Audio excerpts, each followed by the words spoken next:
Hello guys! Sa bidyong ito, gagawa naman po tayo ng isang powerful cleansing ritual na gagawin po natin ngayon pong paparating na full moon, July 29 sa taong 2026.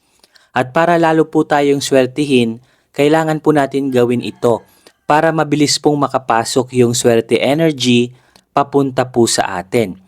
Tapusin nyo lamang ang bidyong ito hanggang sa dulo para malaman nyo kung paano po ito gawin.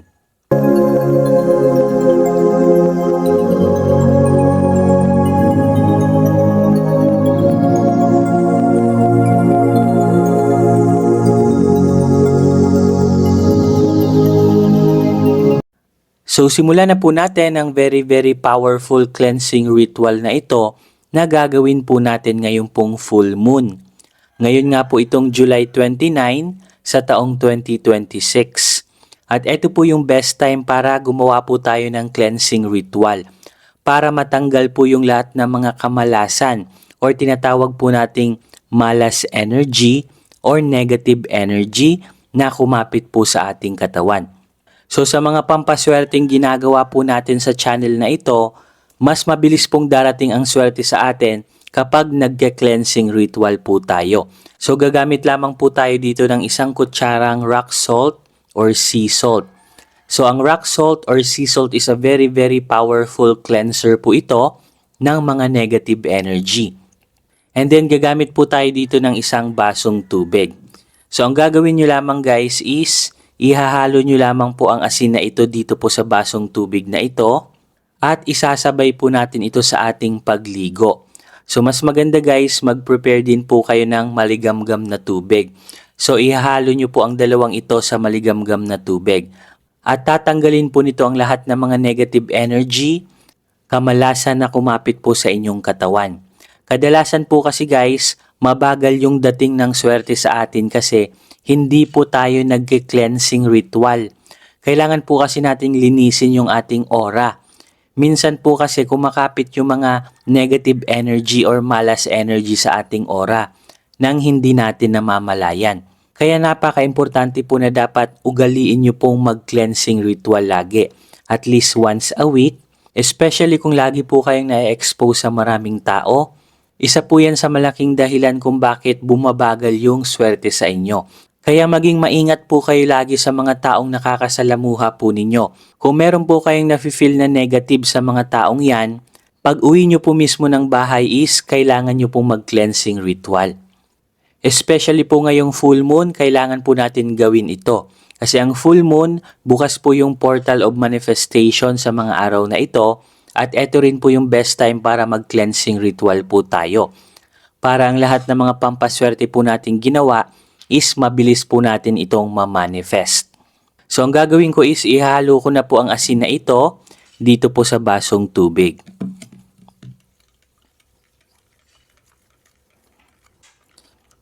And then after po natin siyang haluin, lalagyan pa po natin ito guys ng ritual and prayer. So ang ginagawa ko po dito para lalo po siyang lumakas, nilalagyan ko po siya guys ng protection energy. So ang gagawin nyo lamang is itatapat nyo lamang po ang inyong dalawang kamay sa basong tubig na ito. And then i-visualize nyo po ang isang bolang puting liwanag. So ipipikit nyo lamang po ang inyong mga mata habang visualize nyo po ito. Visualize a brilliant ball of white light descending from heaven, going down papunta po dito sa basong tubig na ito. And then, i-feel nyo po ang golden ball of white light na ito ay nababalutan ang basong tubig na ito na nagbibigay protection dito po sa ating ritual na gagawin. Protection sa mga evil eye, protection sa mga negative energy. And then, i-visualize nyo po na mas lalo pong pinapalakas ng bolang puting liwanag na ito ang tubig na ito. Na kung saan kapag sinabay po natin ito sa ating pagligo is ay tutunawin at aalisin po ang lahat ng mga negative energy ng tubig na ito sa ating buong katawan. That's right. And then after po natin siyang i-visualize, hahawakan naman po natin siya ng ganito. And then magsiset po tayo ng prayer blessings. So hihingi po tayo ng blessing sa ating Ama sa Langit na mas lalo pa pong palakasin ang cleansing ritual na ito. Ama namin sa langit, hinihiling ko po sa inyo na palakasin niyo pa po lalo ang cleansing ritual na ito na gagawin ko po ngayong full moon, July 29 sa taong 2026. Hinihiling ko po na matanggal na po ang lahat ng mga kamalasan na kumapit po sa aking katawan para makadaloy na po ang swerte energy sa aking buhay. Inaalay ko na po lahat sa inyo, Panginoon, sa pangalan ni Jesucristo. Amen. So ganun lamang guys kadali yung cleansing ritual na gagawin po natin. So gagawin nyo po ito guys bago po kayo matulog sa araw po mismo ng full moon ngayon pong July 29. Para bago po kayo matulog is matanggal na po lahat ng mga negative energy na kumapit po sa katawan po ninyo. At para pagkagising nyo po ng umaga is cleanse na po ang buong katawan po ninyo.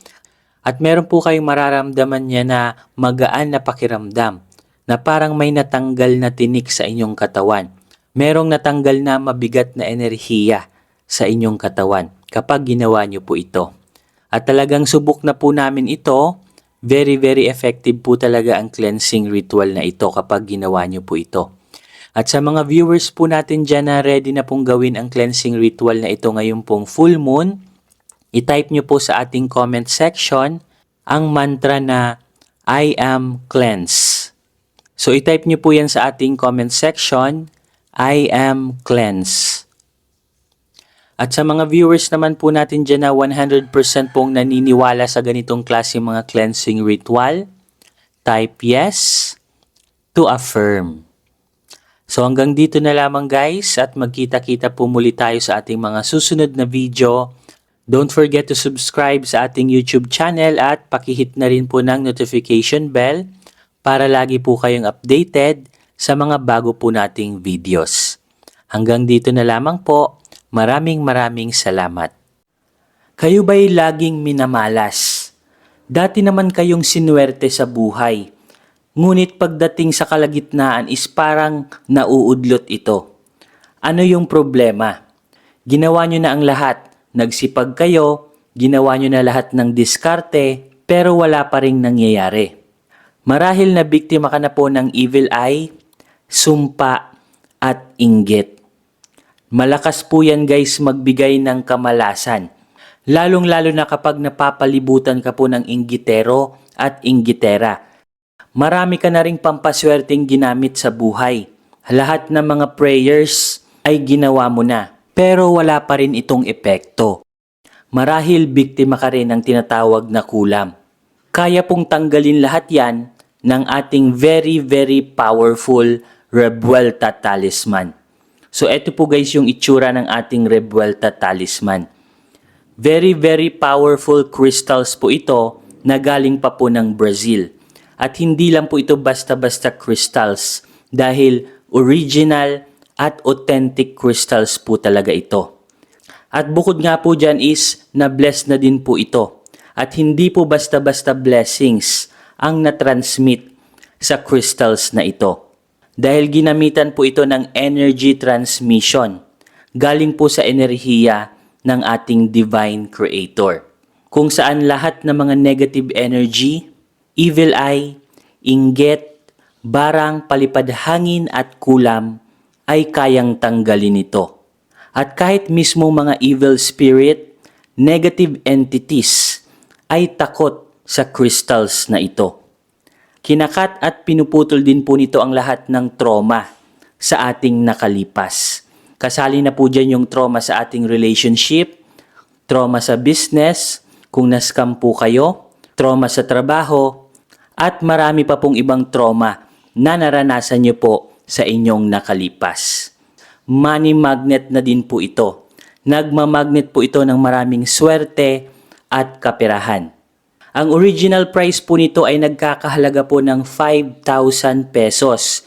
Pero good news kasi meron po kaming sale ngayon. Ibibigay na lamang po namin ito sa halagang 2,500 pesos. So paunahan na lamang po kayo dahil limited stocks lamang po ang nagawa po namin. Mag-comment na lamang po kayo kung interesado po kayo. Paunahan na lamang po kayo kung sino po yung maunang mag-comment. Sesendan po agad namin ng link para mapasa inyo na po ang very powerful Revuelta Talisman na ito. At ang kagandahan po nito kasi kapag nakapag-order po kayo nito sa amin, meron na po kaming ibibigay sa inyo na libreng box or lalagyan niya po. So ito po guys yung libreng box na makukuha nyo po. Ilalagay lang po natin siya dito. So every time na kayo po ay natutulog, ilalagay nyo lamang po siya sa red box na ito. At paano nga ba ang tamang paggamit ng crystals na ito? So sinusuot lamang po ito sa ating kanang kamay or right wrist. So dapat lagi nyo po itong suot-suot sa inyong kanang kamay. At bawal po itong dalhin sa mga negative places like sa burol or sa sementeryo. Or even sa gimikan or inuman, bawal din po ito. At ang tamang pag-cleanse po nito is ilalagay nyo lamang po ito sa tubig or sa running water. So paunahan na lamang po kayo guys dahil limited stock lamang po ang aming very powerful Revuelta Talisman. So hanggang dito na lamang guys at magkita-kita po ulit tayo sa ating mga susunod na video. Maraming salamat po.